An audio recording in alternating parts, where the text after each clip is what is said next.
Welcome to Confessions by Banana Ketchup. My apartment might be haunted, or I could just be crazy, seeing things. I'm pretty sure my apartment is haunted, or at least has some lingering dark residue. I moved into my current apartment about 4 years ago. I moved in with my cousin, who I will mention is an out and proud atheist and all-around skeptic of the paranormal. Things didn't start off scary or weird at first. In fact, the atmosphere of the place felt rather nice for a new place. The building itself is quite old, from the 60s or 70s I believe. Usually I feel nervous or rather anxious when I spend my first night in a new place, but I seem to have taken a liking to this place right off the bat. I have anxiety and I tend to worry and fixate on things a lot. I didn't start to feel off until about a year or so in, 2018 I think. However, I found myself unable to sleep in full darkness, like at all. I would absolutely need to have some kind of light on, be it the television, nightlight, desk lamp, etc., in order to fall asleep. It was so bad that once I woke up in complete darkness, I became nervous and had a hard time breathing. I chalked it up to nyctophobia, or fear of the dark, that is quite common. Aside from that, life in the new apartment was more or less as you would expect, boring and uneventful. Flash forward a few months into the winter of 2018, I want to say either November or December. I remember getting these weird visions in my head, like someone projecting a graphic scene from a movie directly into my mind. I don't have any other way of explaining it. I have a somewhat dark sense of humor, but the types of scenes that were being projected into my mind were beyond anything that I would normally think of and or joke about. They were creepy and disturbing. One such scene depicted a woman with red hair slowly oscillating as she hung by her neck from the ceiling. I remember her bloodshot eyes staring daggers into me. I was in the living room setting up the Christmas tree when I had this vision and nosed back into my bedroom, locked the door, and stayed in until my cousin got home from work. Now enter my cousin. I had explained everything that I had seen because really nothing actually happened. It just felt like it had.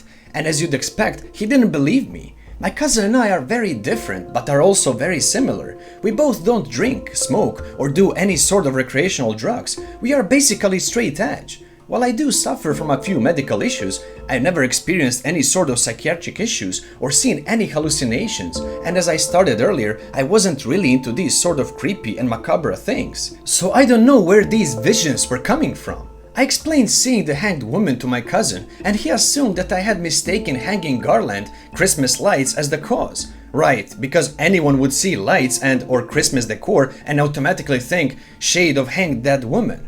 There would be other strange and creepy visions randomly popping up into my mind. One such vision was a figure in what looked like an all-black morph suit sitting crouched right by my legs as I was resting my eyes at my computer desk, which almost caused me to fall back out of my chair. Another, more horrifying encounter was when I was in bed asleep. I woke up to see an ordinary man kneeling at my bedside, all the while staring hard at me. I woke up for real, hearing my own voice yelling, screaming, which I promptly stifled when I realized it was a nightmare and no one was there.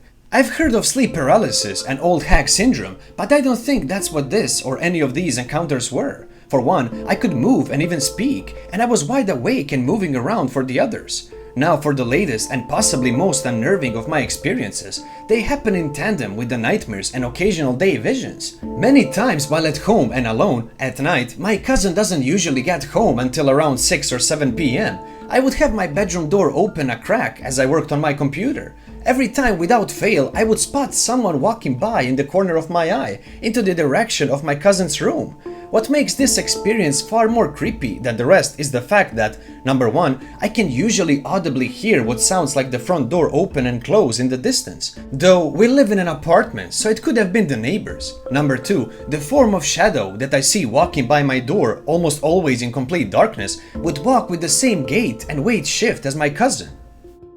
And number three, I would audibly hear someone or something sitting in my cousin's office chair as the weight causes the padding of the chair to compress, lose air. That sound it makes when weight is applied to the seat.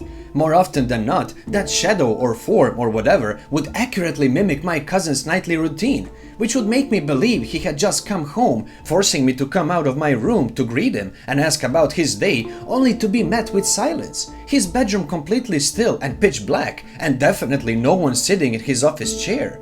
I would always lock myself in my room whenever these events happen. For a time, we've had some really awful neighbors living below us. They were your typical loud and inconsiderate types who were always yelling and or screaming at one another and slamming doors.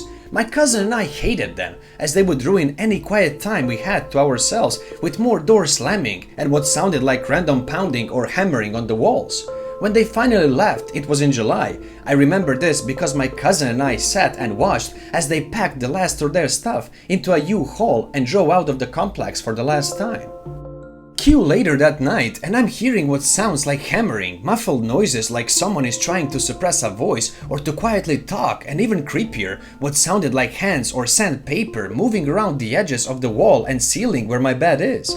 I knew it was not the painters or the building maintenance, as the latest they would stay to work would be about 6 p.m. and the earliest I can recall was 10 a.m. I know this because I have been woken up by a power drill, electric sander, many weekend mornings as the property management worked to fix things. Curious about the sounds I had been hearing at night, when I had known for an absolute fact that everyone from the apartment below had packed the last of their stuff and moved for good. I actually approached my building's manager and inquired if the property management was having work done at night, fully knowing the answer was a resounding no, and he replied to me as expected, but with a quizzical or confused expression. I suggested perhaps a squirrel or raccoon had somehow gotten in the apartment, despite the fact that we don't even get either of those critters in these parts, to which he said he would check it out. Another thing I wanted to add on the topic of strange noises is that I would also often hear what sounded like footsteps coming from above me.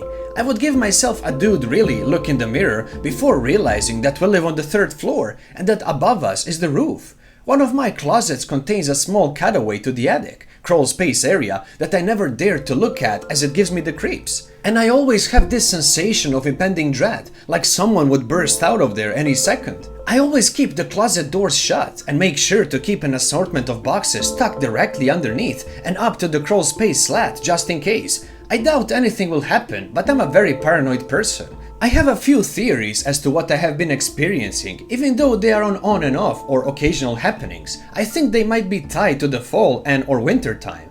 I can't really recall experiencing these things during the summer. Of course it's possible that I did, and my mind is just mixing it in with the winter stuff. So maybe someone committed suicide around winter and their shade or spirit has been lingering dormant, only to come about around the holidays to make itself known. I've only ever seen the hanged red-haired woman that one time, in a vision from my peripheral, and the ordinary man in a dream one time as well, so I don't know if they are connected. I have heard that spirits and or negative energy can channel itself into your subconscious, which can then manifest itself in your dreams and even in disturbing daydreams, thoughts. Lastly, there is absolutely no way that I could have mistook the sound of someone sitting on my cousin's office chair, as it makes a distinctive whoosh noise as it is set upon. Aside from the above mentioned, nothing much of note has happened to me here, either by the energy of the apartment or as a consequence of.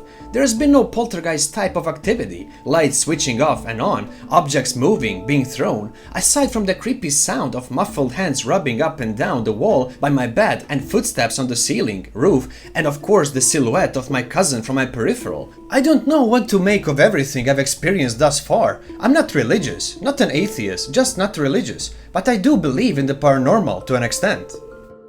The nightmare I can write off as just that. The creepy visions of the hanged woman and the morph suit thing could just be my mind playing tricks on me. But how do I explain the shadow silhouette of my cousin walking into his room and the audible sound of his weight sinking into the office chair? Even if I could mishear something, from what would I have mistaken it? I know about shadow people, but was what I think I saw really even a shadow person, or was it more light darkness pareidolia? If something really is inside my apartment, what the hell is it and what does it want? Could I just be seeing things, misinterpreting things? Can all of the sounds be explained? Things are peaceful, but I just thought I'd share my experience anyhow. It is getting to be that time of year. TLDR, around winter time I hear unusual sounds and see shadows. Edit. Sorry for the novel, I just wanted to fully articulate into words what I experienced. And sometimes it reads better in your head than it does on paper. Thank you Aiden Starfang, the author. Thank you for watching everyone. If you already haven't, subscribe to this channel so you don't miss any new episodes. See you again soon, and until then please, be safe.